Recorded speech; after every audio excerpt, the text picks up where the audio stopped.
sa gugma sa atong Ginoo nga makita sa atong kinabuhi. Ang gugma mapailobon bisan pa sa labing makasala nga tao. Unang Timoteo 1:16. Ang gugma maagop, maluluyon. Ang gugma malipayon sa mga butang na nahitabo nga maayo alang sa ilang isig katao. Si Jesus nalipay ng plano siyang amahan, iyang natuman, o ang gugma sa amahan ngadto kaniya, nalipay gid siya nga iyang gibati.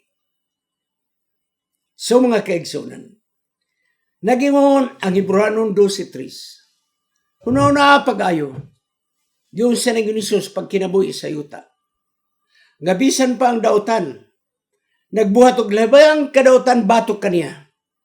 Apal siya nagpabilin nga maligon sa iyang pagkinabuhi. Si Jesus naganto sa daghang mga paghitabo. Pilipos 2:8. Apang kini mga paghitabo, mo hinuoy na kapag nibasog kaniya, ay ang buhaton ang tanan nga siya magkinabuhi, kauban kaniya hangtod sa katapusan, aron mapuno sila sa kalipay diha kaniya. Si Jesus kanunay nagasalig og nagatuo. Sa diha nga sa Ananias, gingnas Ginoo, ikaw ang magdihog kang Pablo, ampuan mo siya. Reklamo si Ananias, Ginoo, manlulutos man na. Panagingon si Jesus, Ananias, ako siyang gipili alang si pinasay nga buhat. Kita mo na igsoon? Grabe ka maglulutos, pero nakita si Ginoo nga naay maayo ng tawhana, maulian ra gyud siya. Si Jesus nakakita kanato og kinsa kita. Si Jesus nakakita kanato nga doon nakita yung mga potensyal nga wa pa nato madiskubrihi. Karon ato nang nahibaluan unsa ang gugma. Mapailubon, maluluyon, malipayon, masalikon, malaumon, o ang gugma dili gyud mo undang sa pagkalig-on. Labaw sa tanan, si Jesus aniya sa atong kinabuhi. Busa ang atong tahas o ang atong misyon mo nga kining gugma nga agapao or agapi nga diha ni Jesus mao nang hulagway sa iyang pagkaanak sa Dios. Manaa sa atong kinabuhi, mauni ang gustong ipasabot ni Pablo nga atong ma-imitate ang kinabuhi ni Jesus. Mao na yang gisulat ngadto sa taga-Korinto. Kaya mga taga-Korinto, daghang pang mga butang nga ang nila masabtan. Gisulti na ni Pablo sa unang Korinto, unsa ang gugma ug unsa nga dili ang gugma. Gusto niya nga kita magkinabuhi sa gugma sa atong kinabuhi hangtod sa walay katapusan nga gugma. Mabutang panahon nga kining tanang gasa nga gisgutan ni Pablo. Pagsultig, lain-lain nga mga sultihan. Gasas pagpanambal, gasas pagsulti, gasas pagtambag, gasas pagpanudlo. Daghang mga gasa. Mabutang panahon nga kinigsoon mapulihan sa kaalam sa Dios. Unang Korinto 13, versikulo 12. O kini nga magkasa, gihatag kini sa balang espiritu, mahunong kini kung matapos na ang buhat nga gihatag kanato. Kay kini nga gasa, alang sa pagpadako sa buhat sa iglesia. Mahunong rani. Mahunong nga ubang mga gasa, apan ang gugma magpadayon, kay kini magapadayon yun sa kanunay. Unang Korinto 13:8. Ang pagtuo nga atong nabatnan, nagtuo kita kang Ginoong Hesus, pagbalik niya na ang realidad sa atong pagtuo. Ato nang nakita, makayunta huwag ko magbasol sa akong pagtuo. O ang paglaom mga kaigsunan nagasa sa Dios kanang dili na paglaom tungod kay natuman na niya na gyud si Jesus ang pagbalik. Panigsoon ang magpadayon ang gugma. Kaya ang gugma nagapakita unsa ang panaghiusa sa Amahan, Anak ug Espiritu pinaagi sa gugma. Makita nato diha kanila. Ang gugma mo'y pinakakusgan nga gasa sa tanang mga gasa. Kaya ang gugma sa Dios magapadayon sa walay katapusan. Sa dili madugay, ang atong gilauman, ang atong gituuhan, ang mga gasa ang atong gigamit alang kaniya, sa dili madugay, makita nato si Ginoos naong ug naong, unang Korinto 13:12. Mawahonong na ang tanang mga gasa except sa gugma, mga kaigsunan. Except sa gugma. Kining tanan tulo importante kay nga gasa. Pagtuo, paglaom ug gugma. Panigsuon sa tutulo. Mga importante kini.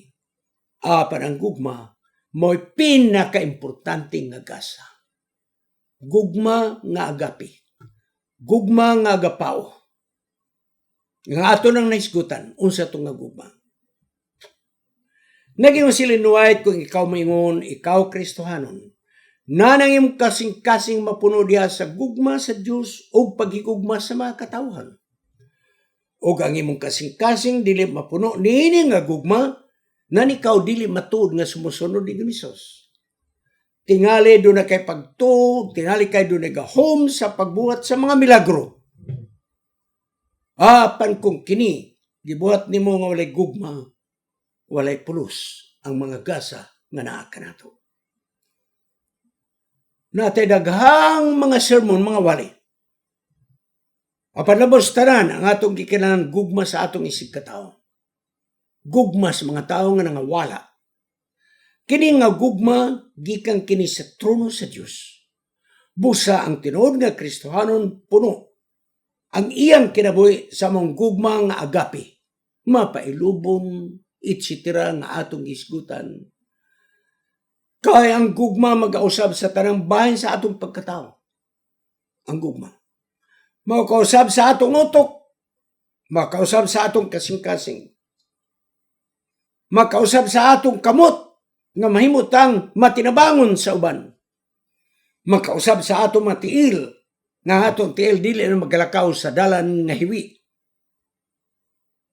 Busa sa mga kaigsunan, muarita sa pagsumada sa atong leksyon. Okay.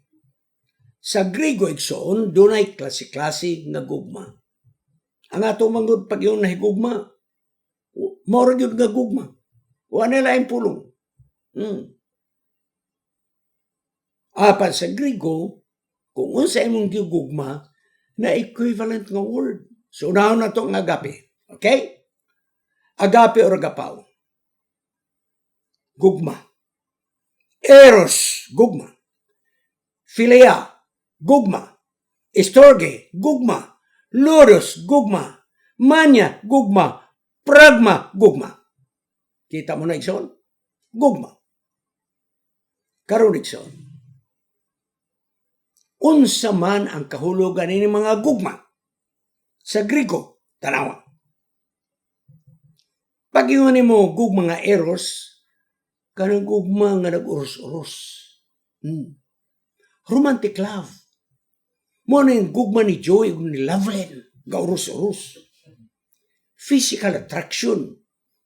Sexual desire. Kita mo na?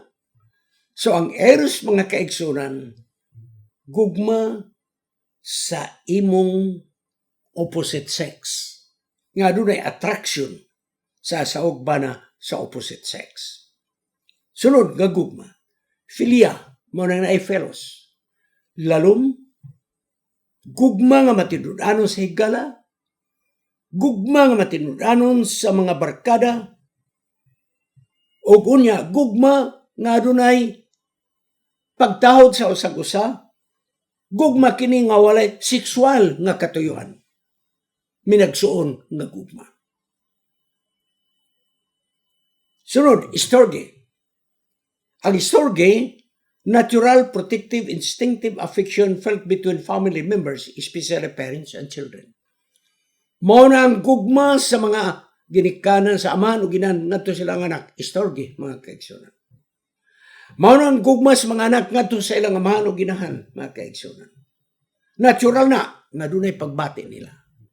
Panigsoon, ang agape or agapao, mauni ang 1 Corinthians 13, agape love. Unconditional.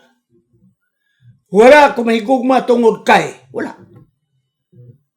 Mao nga, di siya mga nagpaglaw nga kinitaw na besag unsa kabulingit sa sala. Iya gyapon yung gumaon kay naa siya paglaw nga may pagkausabra ning tawhana. Kining agaping nga gugma, makita nato kay nitubukan diha sa gugma ng Jesus ni ining kalibutan nga makasala. Dili dalo. No, dili dalo. Aduna siya pagbati alang sa isig katao sa komunidad. Ug unya nahigugma siya nga wala siya magpaabot nga dunay mobalos kaniya. That is agape. Mga kaigsunan. Kining agape love sa 1 Corinthians 13. Mo ni ang dako nga hulagway ni Jesus. Nga kung atong kinabuhian ang hulagway ni Jesus, makita sa mga tao sa atong kinabuhi. Mo ni atong goal, mga kaigsunan. Busa, gamay lang nga review. Ang agape love, mapailubon, maluluyon, malipayon, bisag lisod ang kapanahunan. Nagsalig nga doon na pa'y pagkabago ang iyang isig katao. Malaumon siya nga kining tawhana, makabawi raginoy sa unahan. Ug di gyud siya muundang sa pagsalig ug pagtuo nga ang tanang tawo may kaluwasan, magpabilin siya nga malig-on diha kang Hesus. Busa nga agape nga gugma. Ang agape love dili masinahon, dili siluso. Ang gugma nga agape dili hambugiro. Ang agape love dili mo ingon ako mo importante. Magkaya mo kat mo ug wala ko diri. Ang agape love mga kaigsuonan dili disagreeable person. Dili. Kadang murag kanunay di mo yun. Ang agape love dili dalo. Dili dalo. Mangginatagon. Ang agape love dili dali masuko. Paminaw mo. Mga sawang, mga ulitan. Mga banang, mga hot-tempered. Paminaw mo. Ang agape love dili dali masuko. Ang agape love dili mahinumdum sa mga sayop sa iyang isig katao. Wala mo'y listahan, mga kaigsunan. Og ang agape love dili malipay sa mga sala sa iyang isig katao. Unsa man ang agape love, mao kini ang hulagway ni Jesus sa iyang kinayo og batasan. Unsa man ang dili agape love, kana dili mo hulagway ni Jesus. Moritas practical application. Ang agape love nga naghulagway kay Jesus, magadaan ang kini sa atong Kristohanon nga pagkinabuhi. Ang agape love, mga kaigsunan, kinahanglan makita sa atong kinabuhi. So, ako mag-ingong kaninyo, nahuman ang atong leksyon ini karon.